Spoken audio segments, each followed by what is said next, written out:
Need a website for your business, but not looking to break the bank for one? I've got you covered. Hi, it's me, Ashley M. Lyle, founder and CEO of BLAQN and host of the Black Queens on Stage podcast. And yes, I also have a website business, Sites by Lyle. I can create a dynamic website for your business that will showcase your work, wow potential clients, and close more sales. So contact me on my Instagram at Sites by Lyle to schedule your free 30-minute evaluation so we can get you started on your new website.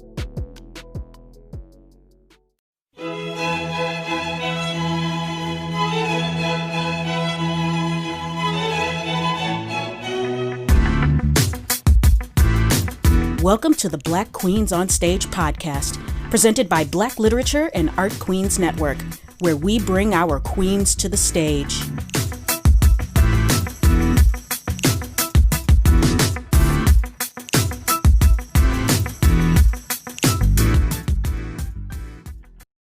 Welcome to the podcast where we honor and acknowledge Black women performers and discuss racial issues within Michigan performing venues.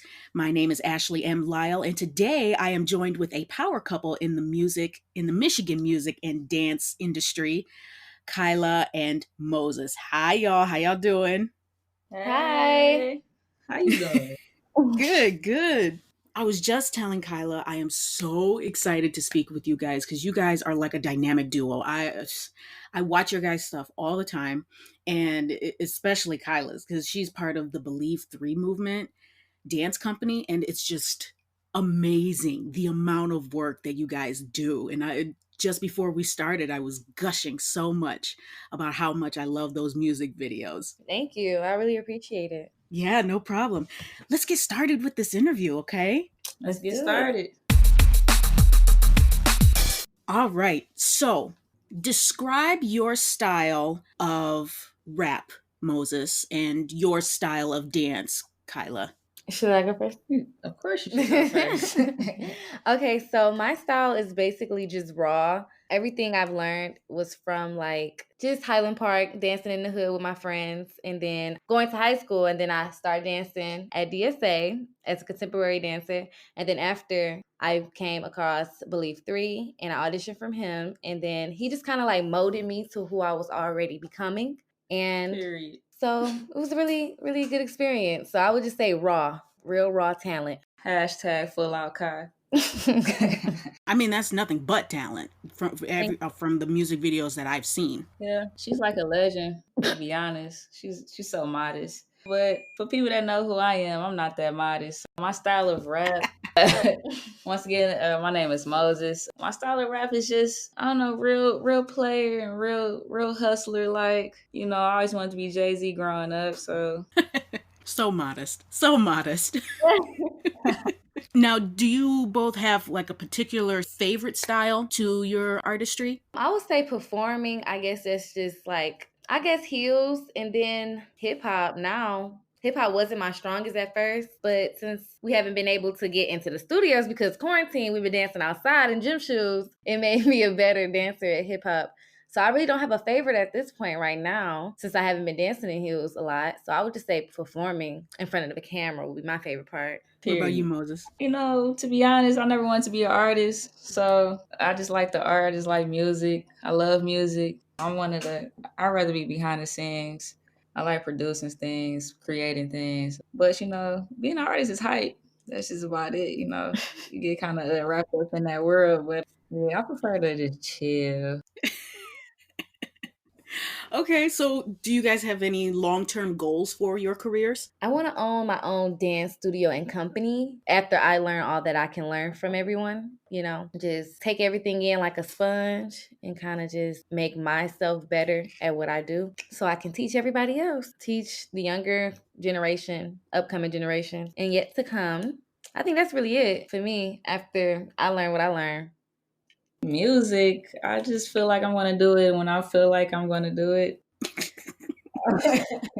But right now, I'm focused on solidifying bigger bags or long-term bags and becoming what I always been since I was little, which is an entrepreneur. So I'm taking that risk right now, and Who trying to soar and fly high with that? Because yeah, you have a freight truck company, right? Yes, I just started with my partner, Terrence, a general freight transportation company. So, like right now, we have a fleet of trucks, and we're doing dispatching, Well, we're gonna get into freight brokering, and we're doing freight forwarding, sort of like what Amazon does as well.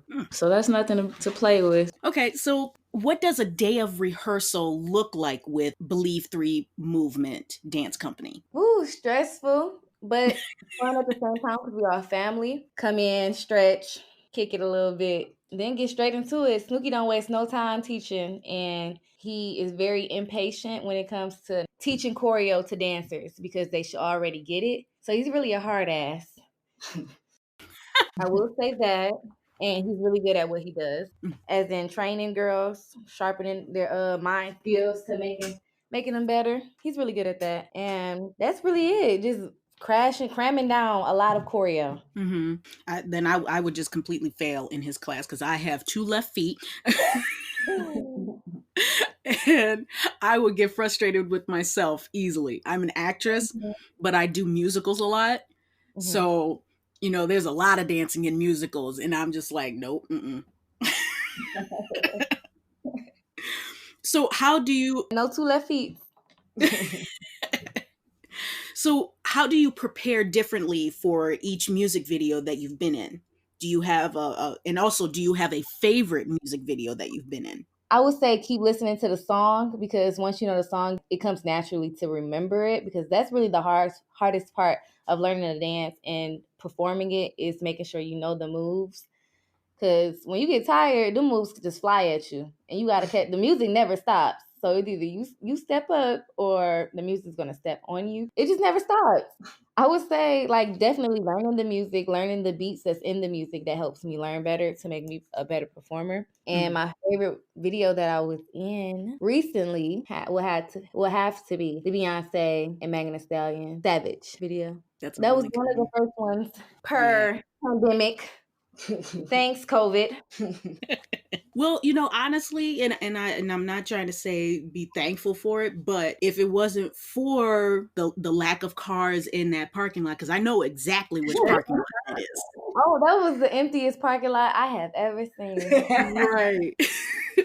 So when you guys practice for these videos, do you get like a video ahead of time, or is it just right there at that moment when y'all learn the first few steps? I guess it's different with everybody because some people will already come with a concept prepared, ready to teach you what it is. But then some people would just, okay, we're going to get the steps down and then figure out a concept later, which is backwards to me, but a lot of people do it. But Snooki, he usually just tell you what he wants and then you just come prepared on what it's going to be. If he say like, oh, today we're going to do like some jazz funk, you already know you about to hit some cat. If he say it's about to be chilled, Tiana Taylor sexy, you have to put your heels on. It's just, I guess it's a way of how they teach. Mm-hmm. It makes you know what you got to do. Yeah.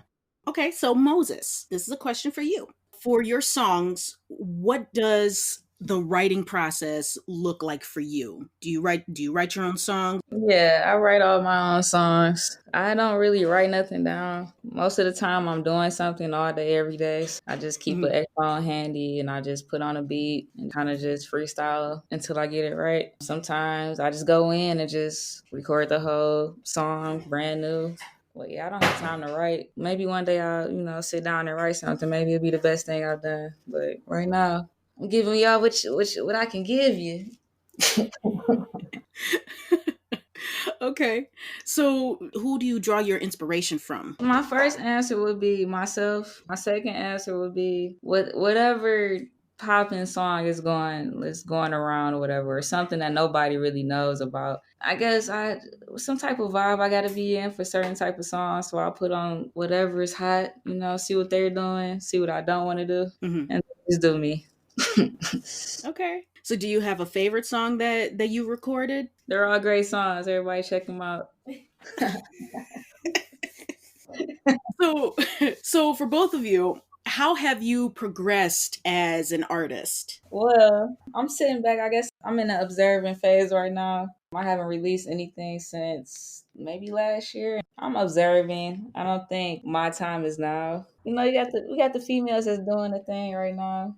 No, they doing They're that doing damn the thing. damn thing right now. So I think it's time to for me to just sit back and be grateful that I can witness some amazing shit going on right now. Like Beyonce just dropped Black is King. I just understand On Disney Plus. on Disney Plus. Like I think it's time for people just to take stuff in, sit down, and it's just amazing to see a lot of Black women going so crazy and just having a ball doing it right now. So right now, I'm just enjoying the art. Okay, for my answer, I'm gonna say just knowing that the lifestyle that I wanted to do is just like it takes more than just dancing. It's like my health wise as well. I just went vegetarian and it's so hard, but I can feel it in my waist. You know, I'm more lean. I'm fit. My core, yes, is strong at this point. So I guess just taking better health actions is what's making me a better professional and better at my career. Okay. And you know, kind of responding to what Moses was talking, excuse me, was talking about in regards to the female rappers doing their thing. Currently, one of my favorite indie underground rappers, she's a nerdcore rapper. Her stage name is Crimson Alchemist. Okay. And I love her. yes, she was just one of my guests. Her episode just came out earlier this week, and on the 27th, I should be specific. And that was just such a great interview. She was talking about her EP 4H and the significance behind it, which is just so romantic and it's beautiful. Just from you bringing up Crimson, I just gave her, it's kind of ironic because I just commented on one of her posts maybe a couple weeks ago saying, like, I remember way back. My people know I've been out here since 2013, whatever. 7 years as an indie artist and just knowing even the changes that occurred in the Detroit underground road scene. You know, I used to see her at the cigar bars and everything, not even performing, just taking us in, you know what I mean? Studying us and what we doing. And now she's a beast. Mm-hmm. And I have to give her props. She doing her thing for sure. Shout out to her. I'm gonna have to check out that 4H for definitely. Yeah, it's really great. It's really a fantastic EP. So Moses, what does your audience normally look like when you perform? Is there a difference in energy based on who's in the crowd? Yeah, definitely. You know, you got your little yachty crowds, and then you have like a Moses crowd. You know. Okay. My crowd is anybody that want to listen to something that's true and real. They got a great beat behind it and some real words. Wherever you want to feel that, you'll come to a Moses show. So do you feel a difference in energy between men and women, Black and white audience members? No, even when I first started out, literally, my first mixtape is called Alchemy, and it's still on DatPiff right now. I used to go by the name of Michigan Moses. I was in undergrad at Northern Michigan University, which is in the Upper Peninsula of Michigan. There's not a lot of me out there, you know what I mean? To the point where I'm getting invited to perform in woods with those type of crowds, people playing my music in the cabs, driving around the city, gas stations. If you want to listen to some real music, it don't matter what the hell you look like or what you doing, you gonna listen to some good music. And that's my type of people. Okay. So Kyla, you've danced for some big name businesses and big name people, like Wildin' Out. I saw a clip on your Instagram page where you were one of the Wildin' Out girls. And you've also performed with Beyonce as well. Is that right? Incorrect. Not yet. Oh, not yet. Okay, I'm sorry. Way to put it out there. Right. Hey. Listen, because I can't wait. Well, I'll answer that question for you. Carla has done music videos and concerts. She's definitely a part of the Dirty ENT family. She's been on tour with Nelly twice in the United States and outside the United States. Overseas. She's done Essence Festival. She's been in the Rick Ross and Swiss Beats music video. We've been on BET Awards. We performed with Anderson .Paak and Anderson .Paak. And no. Corday. What is it? YBN Corday. No, they got a lot of acronyms nowadays. The BT Boomerang TV show. Ty Dolla Points Hub Award. She had a busy year before Corona. Corona did take me out the game. She just got back from overseas when Corona was going crazy. It was actually supposed to be for another 2 weeks, and then we had to come back because Trump was trying to keep us overseas. He was like saying we can't come back. They try to keep my baby. That's so messed up, right? I'm like, Get me on the first flight out of here. But to kind of piggyback on my own question, what was it like being able to perform for such big name groups and people and businesses? What is that like? How did you get those gigs? What did the audition process look like? Hard work and dedication.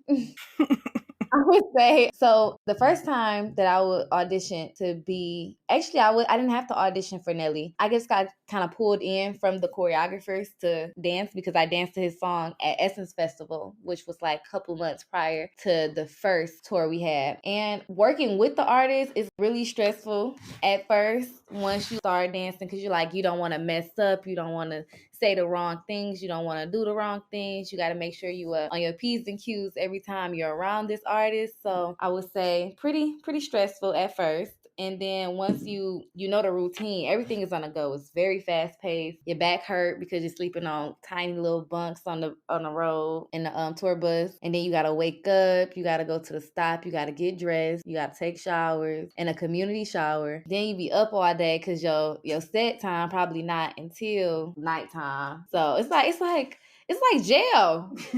It's like you getting paid to be in jail. Like you can't ever forget that you're at work, regardless of how much fun you're having. You're going to them parties at nighttime. Just know you better wake up and not be hungover to do a whole hour set. Because like I said, you're really not getting no sleep on the bus because you got some people who want to party all night on the bus because they just had a full show and they feel like they should party. And then you got the ones like me who wants to talk to their fiance because that's the only time that you can talk to her is when she's on the bus to go to sleep. And sometimes the hours be different, so you got to catch her when you can. And this lady loves to sleep.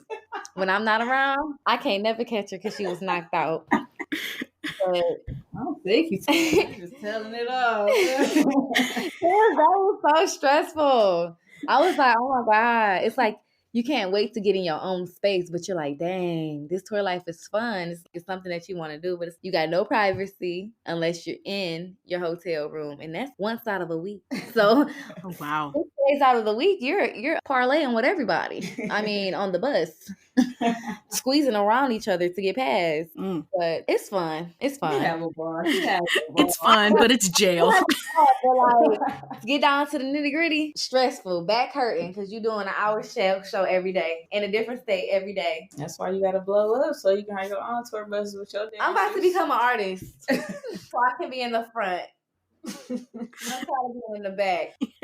So Kahlia, do you also sing? No. I'm just playing. I am going to become. She doing vocal lessons. I'm gonna be a rapper.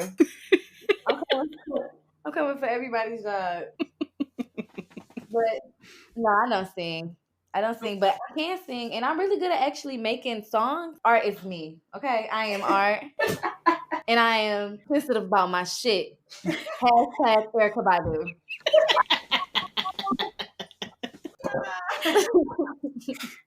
And you know, the thing about being an artist is that we're just not one dimensional. You know, we're definitely not one dimensional. I have a friend.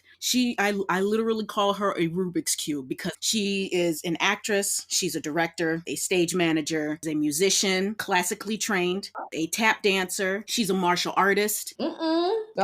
Exactly. She can she can play you some music and whoop your ass too at the same time. So I'm playing with her. You said you don't like what? And I was just talking to her last night, and she was showing me her notebook full of Korean notes that she's taking because she's also learning to speak Korean. Exactly. Wow. She does it all. She literally does it all, and I'm so astounded by her. Hi, my name is Kyla. My name is Moses. And you're listening to the Black Queens on Stage podcast. So here's a question for you both. It's a bit of a serious question. Okay. You're both Black women in the field, in artistic fields that are dominated by cis men and cis white women. Explain the challenges and obstacles that you've both faced as Black women in your respected careers and how you overcame them. I wouldn't say that I had any problems. Every job that I've taken professionally have been Black owned. So what about the men though? Like, what about the Black man that's giving you the jobs or the gig? I can't say nothing bad. That's good. I haven't had any racial discrimination towards me yet. I don't know. I know it happens, but I haven't had that experience yet. That's lucky. I That's can't. Yeah, I know, and I can't really talk on it because I haven't had it. Mhm. But my fiance Lydia has because she works with corporate, so she should take this over.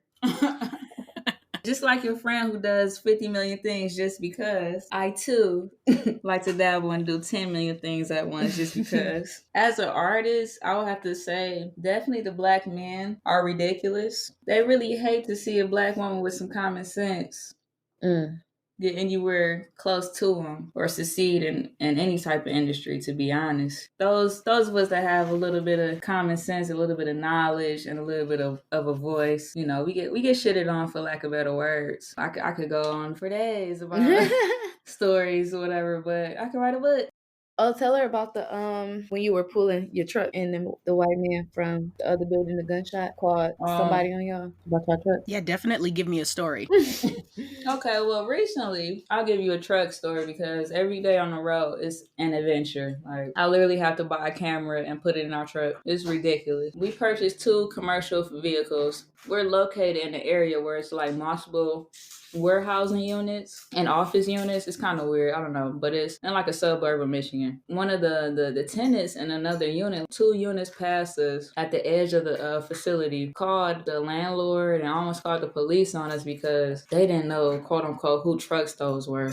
Mind you, we have our signage on our trucks. We have signage on our office doors. You know who we are. You know what's going on. The landlord knows what's going on. Before we even, sign the lease, we have to tell them what type of business we're going to conduct in his unit, to the point where they literally, quote unquote, call every tenant to figure out whose trucks those were, and they didn't know if they were stolen and just placed there. I'm like, what? Wow. It's ridiculous. Every day is something. Definitely Black, educated, a lesbian. What else am I? A woman.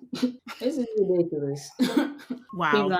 The plight. So in situations where, excuse me, where you've come across sexism within, like, in the rap game, how did you overcome those situations? Do you have a story relating to that as well? Here's the thing. When I first started out, for lack of better terms, I was the shit. And everybody wanted something to do with me. Contracts being thrown around within the city and with major record labels. But once again, going back to me having a brain and them realizing that just because I'm a woman doesn't mean I'm not going to say anything or step up for myself. And I think just me being Black and gay and a lesbian, it just frightened them. Like, is she going to turn to a man on me? Am I dealing with a female today, or what's going on? Black men, for lack of better terms, are threatened by females like me.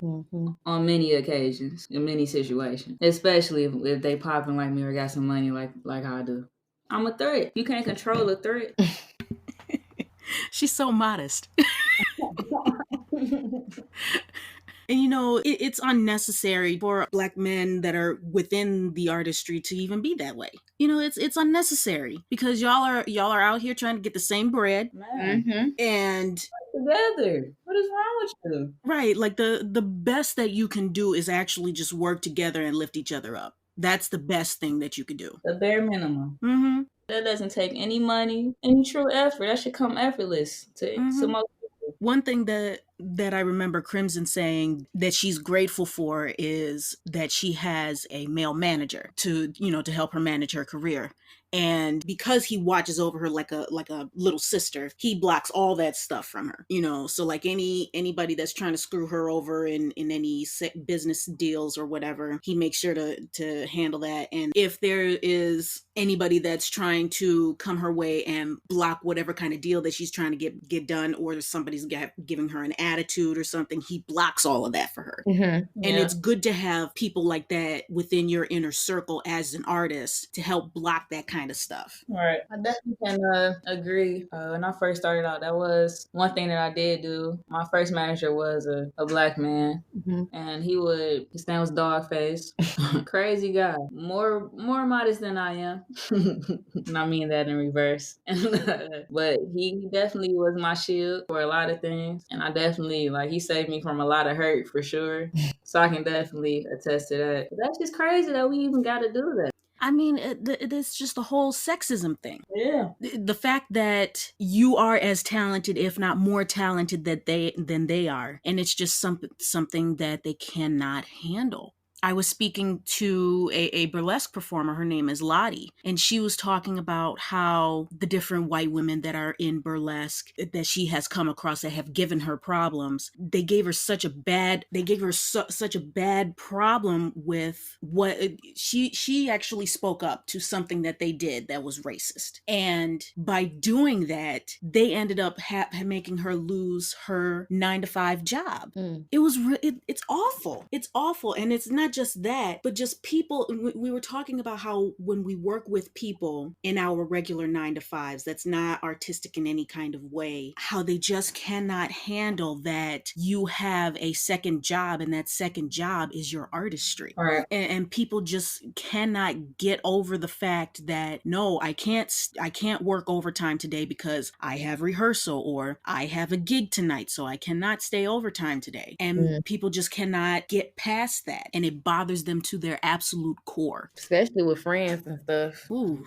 Speaking about difficult people, I want you guys to think about a time when you had to deal with a difficult person while in the middle of a gig, and how did you successfully interact with that person just to at least get through the gig? You just got to remember that you're getting paid to do a job, and you're not getting paid to have an attitude at the person that's standing next to you that you do not like. They're not paying you. They're not worth your time. Work with them, because that is what your job description, pertains. Know your lane, do it, get the job done, and go about your ways, part ways. Just stay professional. So explain to me a time when you both had the opportunity to work with a diverse group of people. I did a Broadway tour, Marvin Gaye play, and it was just a different crowd. I'm not used to Broadway. I never was interested in Broadway, but I had got booked to do one, and I worked with white girls, black girls, and black boys, black girls. It just was different. They do work different. And music, I never worked with a mixed crowd. But in like corporate America, of course, you get them all, and it just doesn't work. It doesn't work out for Black people. I just feel no works out for us. So how do you both keep your mental health in check and keep yourselves performance ready? I know, Moses, you said that you're kind of falling back on the rap game a little bit, but before you slowed down with rap, how did you keep your mental health in check?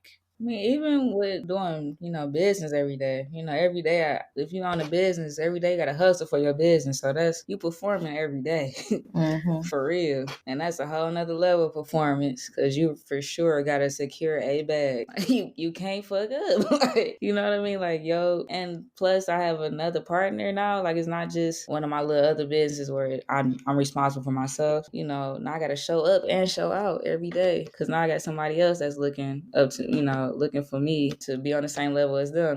To be honest, 100,000%, I'm one crazy mofo. My anxiety is at the highest right now, like the highest of the height. Mount Everest peaking right now. Like, so, I just gotta chill. I gotta come back to my family, and I gotta roll up. That's just that. I just got to. Like, there's nothing else gonna make me calm. That's my paradise. If you don't got something that you can come home to and that you just be okay, then damn, where can you go? You can't go to Bella Noche. Then where the hell could you go? For me, I would say that I don't really get stressed out. Things irritate me, and it's like you have to fix it, or just this was a loss and try to figure it out. I don't really get too wrapped up in stress or something is overwhelming. What about when you on stage, or when you trying to come up with dances for a class that like you got today that you still ain't finished? See, I'm just like, it's gonna come together. I'm a it's gonna come together type of bitch, okay? It's gonna come together, we're gonna figure it out. I'm not about to stress about choreo that's not coming to me right now, because I got most of it. So when I get in there, I'm gonna improvise. I'm gonna see what the vibe is. I'm a vibe type of girl as well. So I can add them parts in. If I'm like, oh, they hitting the boom cat, let me put a boom cat in it. Just improvise. Yeah. I don't really stress about it. It's gonna happen. What's for me will be for me. And what's not, it's not. Yeah. Okay. So what kind of mistakes have you guys made in your careers? And how are you better artists because of it? Listening. Well, I wouldn't say it's a mistake. It would just be like I learned that listening more helps you get everything you need, everything you want. You know what I'm saying?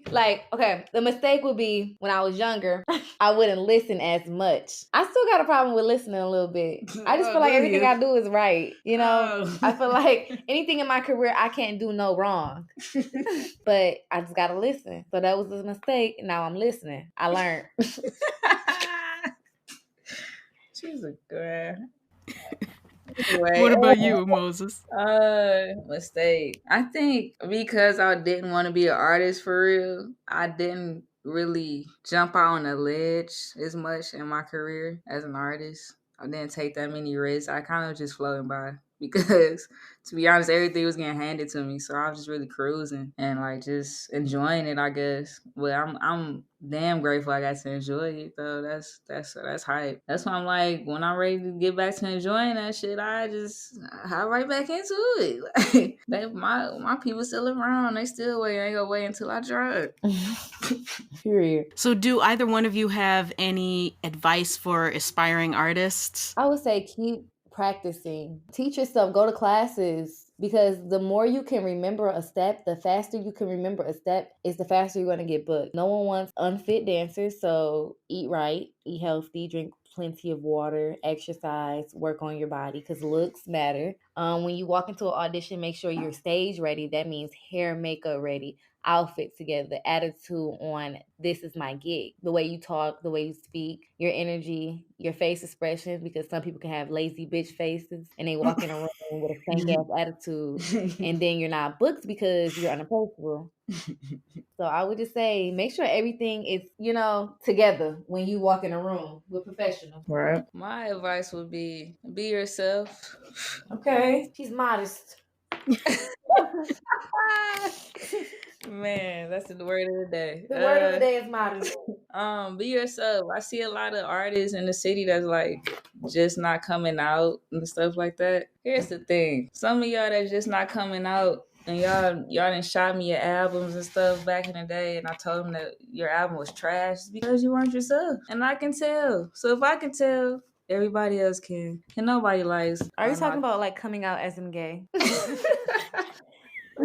Because hint, most people in this industry rose that way. Okay, it's not a secret. Let's just be upfront about it, guys. Be yourself. Keep, like Kyla said, keep practicing. Write stuff down. Putting stuff out in the universe. I'm really not that type of a person, but that's true. It works, y'all. It works, and I'm not that type of person. I don't carry around chakras and stuff. And hustle. Listen, people can spot a fake, so just don't be it. Just be yourself, man. If you're authentic and you can look into the mirror and you can be cool with who you are and what you're gonna do today, keep doing it, man. And the shit is gonna come naturally. Cause if you tap in with yourself like that, what is meant for you will be, and what is not will not. She'll see the fucking way out the door. Don't force it, y'all. Don't force it. Life is like a ponytail. What does that mean? Keep going. No, don't force it. Life is like a ponytail. Don't force it. I'm screaming. Now that's funny. Okay, so we're reaching the end of the interview, and this last section is called the Queen's Request.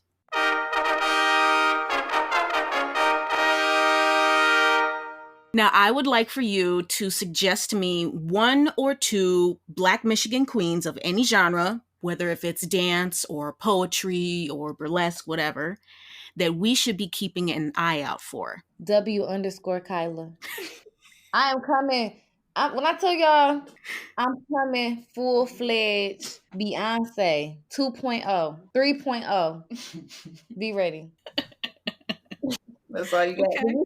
Did you say it has to be in Detroit? Yes, Michigan. Yep. So shout out to W_Kyla. Oh, girl. Shout out to Baddie Blair. She just dropped a line. Shout out to my sister Aisha Mitchell. She's a PR agent. That's an art. She does what she does. She do what she do. Shout out to my homegirl Ajane. She's hairstylist. Oh no, I forgot. Okay, my friend She just opened a all black studio. The choreographer is studio. The owner is studio. Her name is Cheyenne Baker. Her name on Instagram is Dance Addict. So you can sign your kids up. You can sign your kids up at her studio. It's called Fearless Dance, and her name on Instagram is Dance. DanceAddict. Dance Addict on Instagram. Yes. All black owned. All choreographers is black. And she did that by herself during the pandemic. Woo woo. Okay. Right. Now, is there anything else that you both want to promote? Like, do you guys want to drop your Instagram accounts? I know you already did.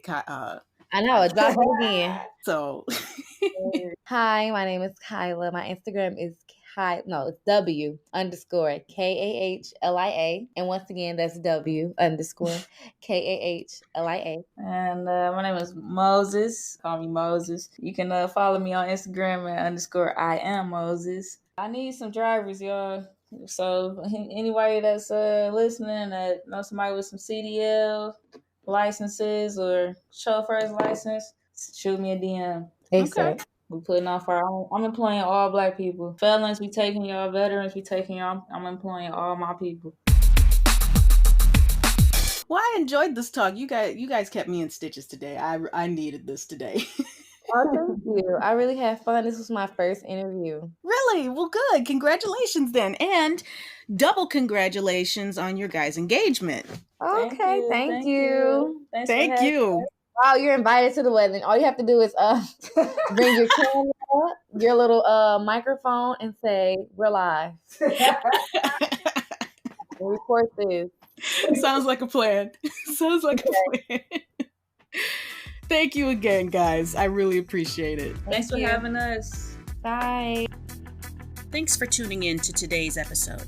You can find Black Queens on Stage podcast and Black Literature and Art Queens Network at blackqueensonstage.com and blaqn.org. Follow me on Instagram at BLAQN Show Michigan, on Facebook at BLAQ Show Michigan, and on Twitter at BLAQNMI. You can find all this info in the show notes. Please rate the show and leave a review on Apple Podcast or on Podbean to let me know what you think of the show. Thanks again. Until next time.